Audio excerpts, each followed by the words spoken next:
Hello and welcome to Daily News Simplified. Here we have taken the important articles and the news clippings that has featured in the daily edition of the Hindu newspaper. The articles and the topics for the discussion are listed on your screen. Moving on to the first article of the day, the article has featured on page 6 of the Hindu and basically highlights the issue of mock justice. Now, the article mentions that a session court in the Alwar district of Rajasthan has sentenced 4 men to prison term for the 7 years. And this is for the lynching of the Muslim dairy farmer in 2018. Now, this case is that of cow vigilantism and reminds of an earlier case of 2017 of Pehlu Khan. Now, through this article, we will try to understand what are the ethical issues that are involved in mob lynching. And also, we will try to suggest some of the way forward for the same, such that if a case study is framed by UPSC on the similar lines, we are able to solve them. So, the first thing to understand here is what are the ethical issues that are involved in the mob lynching. Now, mob lynching at the very first highlights the increasing intolerance in the society per se. Now, this can be an issue of intolerance towards a person or towards any particular community also. And this intolerance arises basically due to the feelings that are being propagated and the feeling which is that of us versus them philosophy, and the victims are seen to be belonging from a particular community.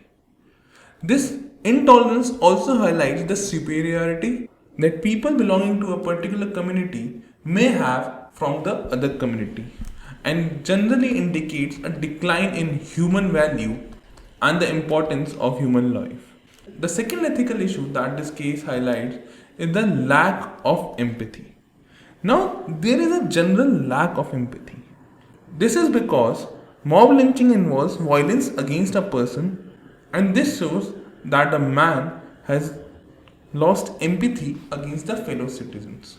Thus, it not only suggests desensitization, but desensitization on two parts. First, for the person who is committing the crime, and second, the desensitization of society per se, because the society is not reacting and the phenomena has become so normal that it has been widely accepted as a one-off effect. So there is a general desensitization of person who has committed the crime or involved in the case of mob justice, and general desensitization of society at large per se also, which see it like a regular phenomena or as a one-off event. The third ethical issue that the mob lynching highlights is the failure of the state. Now, it is to be understood that state governs on the basis of modern day social contract theory, wherein state is morally and legally obliged to ensure safety of the subject. But in this case, mob lynching highlights the failure of the state to ensure the same. It highlights the violation of Article 21 of the Indian Constitution also. That is, it is a violation of basic fundamental right that one enjoys in the Indian territory. Further, it also highlights the failure of state machinery in controlling the incidences of mob lynching, wherein it is the failure of law and order machinery in the form of police, and also at the level of gathering of intelligence, as they have not been able to predict these incidences. The next ethical issue that the mob lynching highlights is the lack of wisdom. Further, it also highlights a missing case of emotional intelligence. It is seen that mob violence is generally conducted in situations where the emotions of the society or emotions of a particular community are charged up, and the people belonging to the community or the charged up community are not able to regulate their emotions, meaning thereby they are not able to use reason with the emotion. There is a missing link between reasoning and their emotional outburst. And it also highlights a lack of wisdom because at most of the time it is seen that mob lynching are based on the rumors and propaganda. So apart from missing emotional intelligence, People are falling prey to false narratives, rumors, and propaganda and get involved in this heinous crime. And the last ethical issue that this case presents is that it goes against the greatest good of the society. Now, what this mob lynching does is that it disturbs the peace in the society, meaning thereby peace is taking a toll in this situation as mob lynching turns one community against the another, and the constitutional ideals like that of ensuring fraternity takes a back seat in this situation. It also highlights a grim situation because it goes against the greatest good, because now the focus is shifted on caste and religious politics rather than that on development. As and when the voting occurs, it occurs on the caste and religious line, and the focus is shifted from development towards promoting the caste and the religious identities. And Indian democracy has been the first victim of the same. So these were the ethical issues that were involved in the case, which represents increasing intolerance and the loss of human values, the phenomena created due to the us versus them mentality, a lack of empathy and desensitization of people involved in the crime, and the societal acceptance for the same, or acceptance as a one-off event not affecting the core human values or the empathetic values that they have, and rather generalization of such events. It also highlights the failure of the state and the state machinery to ensure the fundamental right to life. It also highlights the lack of wisdom wherein people are guided by rumors and propaganda and do not use the emotional intelligence or reason while making the decisions. And it goes against the greatest good because the peace of the society is disturbed. Rather, the focus in the next elections will be that on caste and religion, and development takes a backseat. So now that we have seen the ethical issues that are involved in the case, we'll come to the measures that can be adopted against the same. Now the measures, when we write the answer in mains examination, we have to write the immediate steps and the long-term steps that can be taken to counter the issue of mob lynching. The first immediate step is to take strict action against the culprits of the mob lynching. Thus, it could lead a deterring effect. Secondly, the immediate step that can be taken is to issue stern warning against the use of such methods to ensure justice, meaning thereby the use of force is only the responsibility of state, which is guided by laws and principle, and not the prerogative of a community per se. The third step that can be taken is to assign such cases to the fast track courts such that justice can be served in the fastest manner that can be possible to ensure that those who have been affected by the issues of mob violence get the justice. And next immediate step that can be taken to diffuse the tense situation is to use the community leaders who can persuade the people of the community to avoid such violent acts. Under the long-term steps, what can be done is to framing specific laws which will define what basically is mob lynching, as in general there is an ambiguity related to such events. So the definitions of events like mob lynching and defining them under laws will remove any type of ambiguity that is present such that people involved would not be spared. Secondly, there is a need in the long term to promote value education. Rather than focusing on the caste and the religious identities, human values and the values of empathy, compassion needs to be promoted in the society per se. There is also a need to ensure effective administration such that the state machinery is able to gear up with such situation, which will involve use of technology and also at the same time use human intelligence to avoid any such situation that may cause a law and order problem or that may result ultimately in mob lynching. And at the last, community policing can also be suggested as it can be the first responders in preventing the violence, as they get the real-time input, and being the first responders, they can diffuse the problem or check any such unwary situations. So these were the immediate and the long-term steps that can be taken to solve the problem of mob lynching. We have also seen what were the ethical issues involved in mob lynching through this article.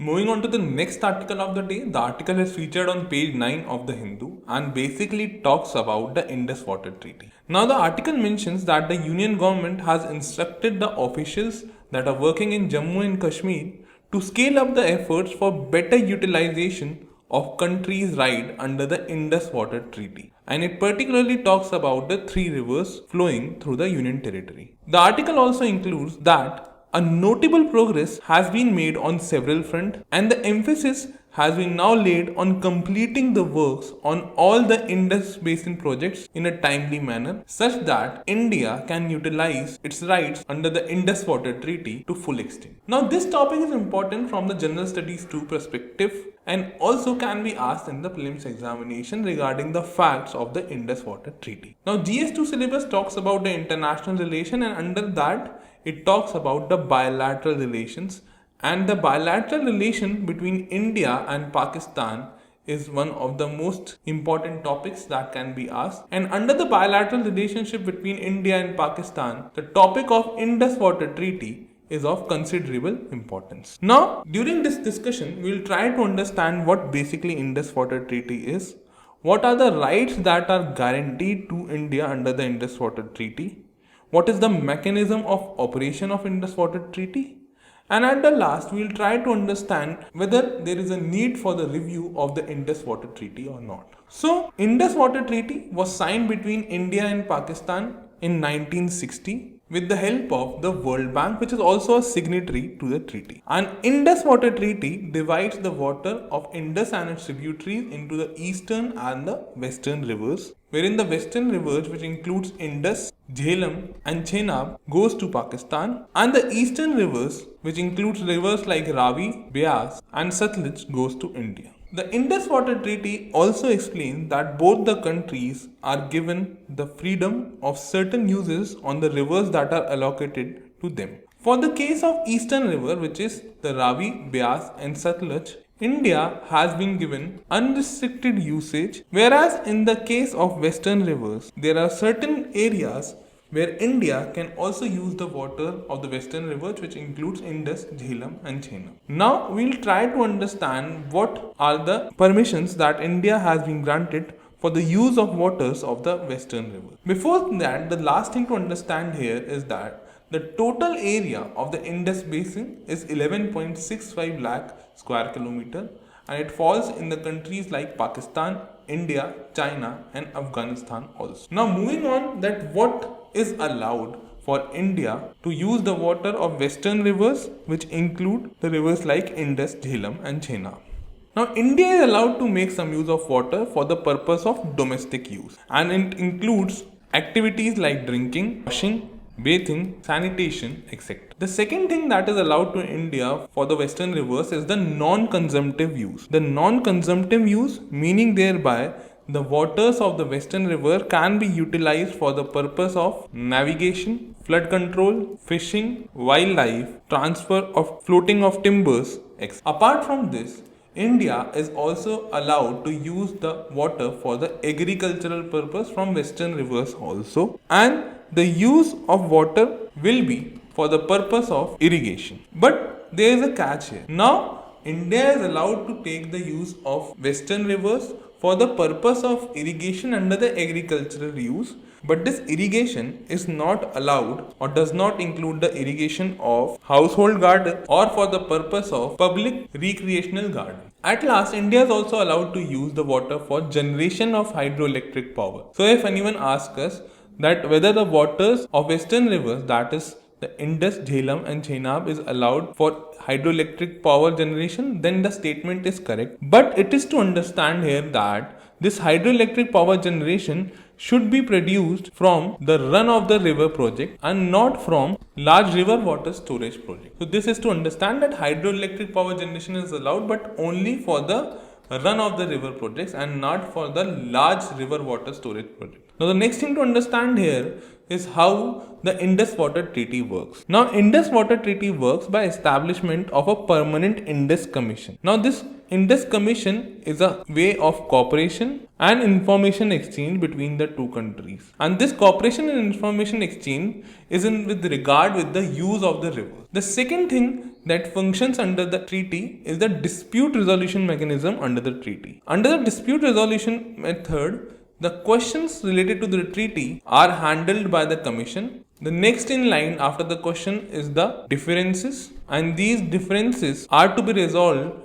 by neutral experts. And the last thing, if the differences are not resolved and the disputes arises, then the disputes are referred to a 7-member arbitral tribunal that is also called as the Court of Arbitration. The last thing to understand in the working of the treaty is the role played by the World Bank. We have seen that there is a permanent Indus Commission. We have also seen that the dispute resolution under the treaty happens through question, differences and disputes, wherein questions are handled by the commission, differences are handled by the neutral experts, and if the differences are not resolved and go up to the level of disputes, then a 7-member arbitral tribunal, which is known as the Court of Arbitration, takes the final decision. Now is the role of World Bank. Now it is to understand that the Indus Water Treaty was brokered by the World Bank, but the World Bank has a limited and only a procedural role to play. The role of World Bank in relation to differences and disputes is limited to the designation of individuals who will fulfill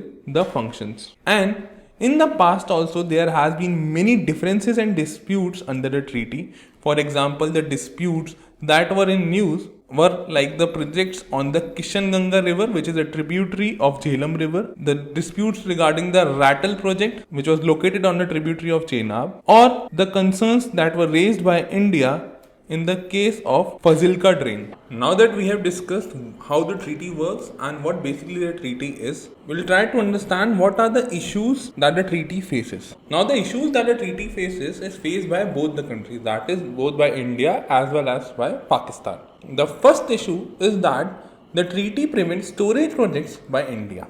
Now we have seen that the Indus Water Treaty prevents India from building any storage system on the Western River. At most, it allows run-of-the-river hydropower projects. Now, it is to understand that even though treaty allows, under certain exceptional circumstances, the storage systems to be built. But this has been not possible because of the negative response by the Pakistan. The second thing to understand here is there are varying interpretations regarding the Indus Water Treaty, as the treaty is highly technical in its nature.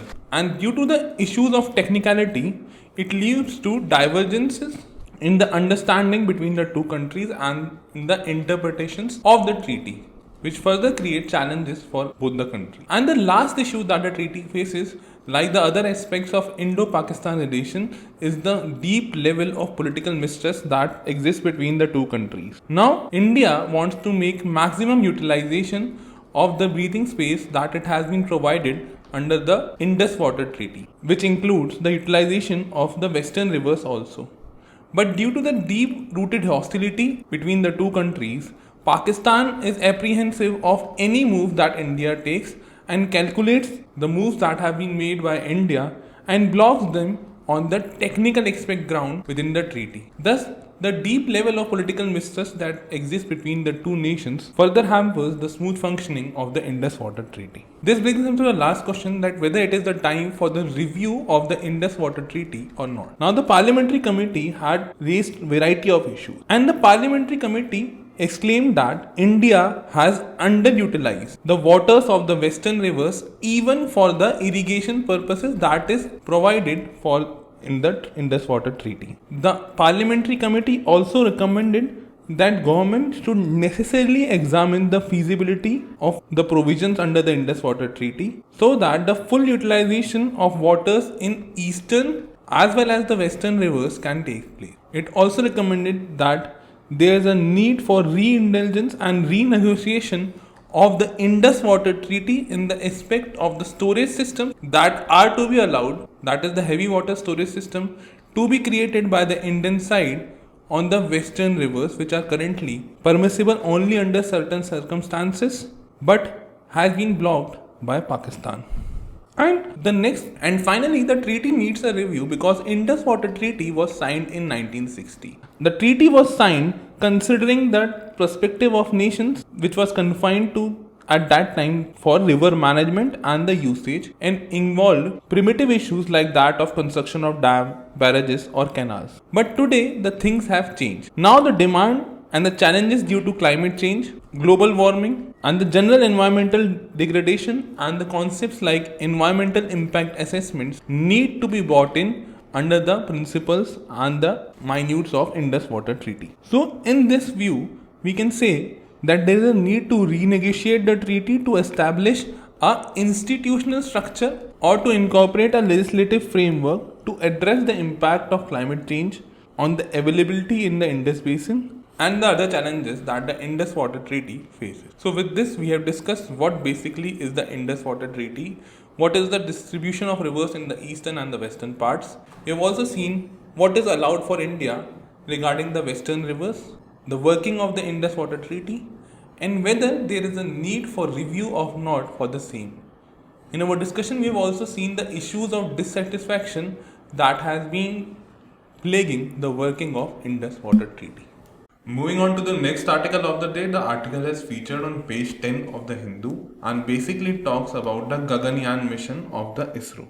Now the article mentions that the Indian Navy and the Indian Space Research Organization have released the Gaganyaan Recovery Training Plan at the Water Survival Training Facility in Kochi. Now the training plan consists of a document that outlines a plan for the recovery of crew module of the mission. The plan also defines the overall requirement with respect to the training of various teams that are participating in the recovery operation, which include divers, use of marine commandos, medical specialists, communicators, technicians, and the naval aviators. Now, this topic is important from the perspective of science and technology and can be asked in the prelims examination or even can be asked in the mains examination per se, as UPSC under the syllabus in General Studies 3 provides for the same. Now during our discussion, we will try to understand about the Gaganyaan mission, what are the areas of the Gaganyaan missions per se,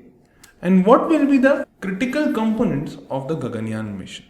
We will focus our discussion on the aspects related to the Gaganyaan mission as the topic is important from both prelims as well as the mains perspective. Now the Gaganyaan mission by the ISRO aims to demonstrate India's capability to conduct the human space flight. So the first thing to understand is that the human space flight and their safe return is the primary aim of the Gaganyaan mission. Now second thing to understand about the Gaganyaan mission is that the mission will launch the crew of members to the low Earth orbit of 400 kilometers for a period of 3 days. And the next thing to do is to bring them back safely on the Earth by landing in the Indian waters. It is to be understood that the first trial or the uncrewed flight for the Gaganyaan is planned in the end of 2023 only, and the first test flight, which will be uncrewed, will be followed by another flight which will consist of a humanoid robot, Mitra. And at the last, after the two flights, that is the first uncrewed mission and the test flight including humanoid robot Mitra, the crewed mission with the astronauts on board is expected to be launched in December 2024. It is to be remembered only few countries till now have achieved the feat of sending a manned mission, and India will become fourth such country after Russia, US and China to send manned mission. Now the next thing to understand about the Gaganyaan mission is not a one-day affair. It has various precursor missions also that are planned. Now the various precursor missions are undertaken before carrying out the actual human spaceflight, which include integrated airdrop test, pad abort test and the test vehicle flights.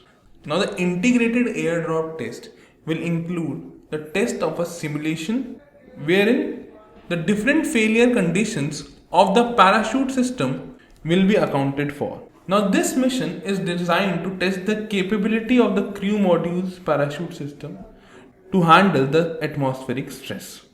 The second thing to understand in the precursor mission is the pad abort test or the pad or the crew escape system.